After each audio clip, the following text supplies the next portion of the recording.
नमस्कार, सूजस की विशेष रिपोर्ट में आप सभी का स्वागत है। मैं हूं आपके साथ निशा शर्मा और आज की इस खास रिपोर्ट में हम बात करेंगे मुख्यमंत्री श्री भजनलाल शर्मा की जन कल्याणकारी योजनाओं के बारे में, जो किसानों के लिए वरदान साबित हो रही हैं। आइए एक नजर डालते हैं सूजस की इस खास रिपोर्ट पर। प्रधानमंत्री कृषि सिंचाई योजना 2.0 और मुख्यमंत्री जल स्वावलंबन अभियान के तहत भरतपुर जिले में जल संरक्षण और सिंचाई प्रबंधन को लेकर किए जा रहे कार्यों से ग्रामीण क्षेत्रों में जल बचत की परंपरा को मजबूती मिल रही है। इन प्रयासों के परिणाम स्वरूप किसानों को बिना लागत के सिंचाई सुविधा मिल रही है, जिससे उनकी आमदनी में वृद्धि हो रही है। ग्राम पंचायत खदराया पंचायत समिति भुसावर के किसान श्री नथीलाल शर्मा के खेत में निर्मित फार्म पॉन्ड से सिंचाई के लाभ को लेकर अतिरिक्त मुख्य अभियंता भरतपुर वाटरशेड श्री बजरंग सहाय मीणा ने निरीक्षण किया और इसी खास अवसर पर किसान श्री हरि मीणा ने ये बताया कि उनके खेत में करीब 3 लाख रुपए की लागत से बने फार्म पॉन्ड में 1500 क्यूबिक मीटर से अधिक पानी संरक्षित होता है। इस जल स्रोत से वह हर वर्ष मछली पालन और अपनी 8 बीघा भूमि में रबी फसलों की सिंचाई करते हैं। उन्होंने बताया कि फार्म पॉन्ड में प्लास्टिक शीट का उपयोग कर पूरे साल पानी संरक्षित भी रखा जाता है, जिससे पशु पक्षियों को भी पेयजल की सुविधा मिलती है। श्री मीणा ने जानकारी दी कि प्रधानमंत्री कृषि सिंचाई योजना और मुख्यमंत्री जल स्वावलंबन अभियान किसानों के लिए अत्यंत लाभकारी सिद्ध हो रही है। इन योजना के तहत farm pond recharge, soft tank, तलाई गहरीकरण, पारंपरिक कुओं का रखरखाव, एनीकट और तालाबों की मरम्मत एवं पिंचिंग जैसे कार्य किए जा रहे हैं। उन्होंने कहा कि जल संरक्षण की इन पहलों से गांव में वर्षा जल को संरक्षित करने की क्षमता में बढ़ोतरी हुई है।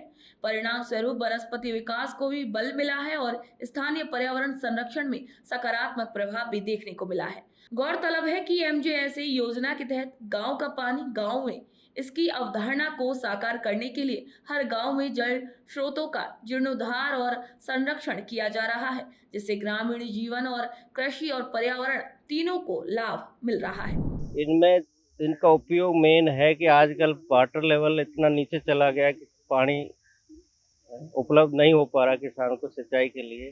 तो बरसाती पानी से ये भर जाता है बरसात के सीजन में, और उससे जब बाद में सर्दी की रबी की जो फसल होती है, सरसों, गेहूँ, चना, जो भी कुछ करते हैं, तो इससे वो अपनी सिंचाई के काम ले सकते हैं इसको। या फिर कोई इस तरह का किसान है, कोई मछली पालन करना चाहे तो इसमें मछली पालन भी वो कर सकता है। और इससे करीब एक फार्म पॉन्ड से 7-8 बीघा जमीन में वो 3 से 4 पानी आराम से दे सकता है, जिससे किसान अपना पालन पोषण परिवार का उससे कर सकता है। ये एक्चुअली क्या है, अभी ये ट्रेंड ये नया आया है इधर, तो कोशिश करें जैसे अब अपन इस गांव की बात करें खदराया की, तो इसमें करीब 12-13 पॉइंट तो खुद चुके आज की तारीख में, और भी 5-7 और खुदने हैं। तो हर गांव में हम कोशिश करें कि किसान एक बार तो इसको समझे, इस योजना का फायदा समझे, जिससे उनको भी ये फायदा मिले।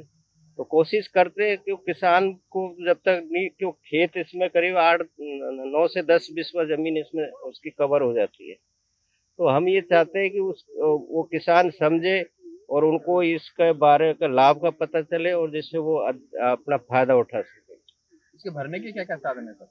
भरने का जो उसका कैचमेंट एरिया, जैसे अब अपन इसी की बात करें तो ये जो इसके यहाँ 6-7 बीघा जमीन है पक्की, तो उसका पानी इकट्ठा होके ये डिप्रेशन साइड में बनाया जाता है बारिश के दौरान। तो उसमें से वो पाइप लगा रखा, उसमें से ये सारा पानी इसमें इकट्ठा हो जाता है बरसात में, और आराम से ये 3-4 बरसात ठीक ठाक हो जाती है, तो उसमें ये आराम से फुल भर जाता है। पंचायत समिति भुसावर की ग्राम पंचायत खदराया के किसान श्री नथीलाल शर्मा ने बताया कि उनके खेत में बनाए गए फार्म पॉन्ड की कुल लागत का केवल 10% ही खर्च उन्हें वहन करना पड़ा, जबकि 90% राशि उन्हें केंद्र और राज्य सरकार की ओर से अनुदान के रूप में प्राप्त हुई। पूर्व में उनके खेत का नलकूप सूख जाने के कारण केवल खरीफ की फसलों पर निर्भर रहना पड़ा था, लेकिन फार्म पॉन्ड बनने के बाद अब वे रबी सीजन में सरसों और गेहूं की फसलें भी आसानी से उगा पा रहे हैं। श्री नथीलाल ने बताया कि इस फार्म पॉन्ड से खेत में सिंचाई के साथ साथ रिचार्ज सॉफ्ट का भी निर्माण किया गया है, जिससे वर्षा का पानी पाइप के माध्यम से भूजल स्तर में पहुंचकर पुनर्भरण करता है, जिसका सीधा लाभ ये हुआ कि आसपास के कुओं और नलकूपों के जल स्तर में भी वृद्धि दर्ज की गई। इस योजना का निरीक्षण करने पहुंचे भरतपुर वाटरशेड के अतिरिक्त मुख्य अभियंता श्री बजरंग सहाय मीणा ने ये बताया कि इन योजनाओं के माध्यम से किसानों को स्थायी सिंचाई संसाधन उपलब्ध कराए जा रहे हैं। उन्होंने बताया कि जल संरक्षण की इस नीति से जहां खेतों की उत्पादकता बढ़ी है, वहीं पशु पक्षियों और पर्यावरण को भी इसका लाभ मिल रहा है। जल स्रोतों के संरक्षण और जीर्णोद्धार के तहत जिले में कुएं, तालाब, एनीकट और रिचार्ज टैंकों का निर्माण किया जा रहा है। इससे गांव का पानी गांव में रोकने की दिशा में महत्वपूर्ण सफलता मिली है। इससे हमारे लिए बहुत फायदा है साहब। इससे जैसे कि अब इस फसल पर भी मान लो बरसात की जैसे कमी आ जाती है, तो इसके लिए क्या हम इसमें पानी भरा रहता है और उस पानी को हम उस खेती के लिए काम में ले लेते हैं। फिर अगली फसल जैसे आती है हमारी, इसमें पानी इकट्ठा हो जाता है और उस फसल के लिए भी हम पानी को काम में ले लेते हैं। और इसमें हमारी कोई लागत नहीं लगी हुई है साहब, सिर्फ 10% मतलब हमने इसमें लागत लगाई हुई है। इसमें मछली पालन भी हो रहा है और पशु भी पानी पीते हैं। बहुत लाभ हो रहे हैं इससे साहब। कोई मतलब ये इससे नुकसान नहीं हुआ, जितना फ़ायदा हुआ है। और सरकार से विनती ये भी करते हैं हम कि बहुत आदमियों की ये इच्छा हो रही है कि हमारे लिए भी ऐसा होना चाहिए। अधिकांशतर आदमियों की ये इच्छा हो रही है।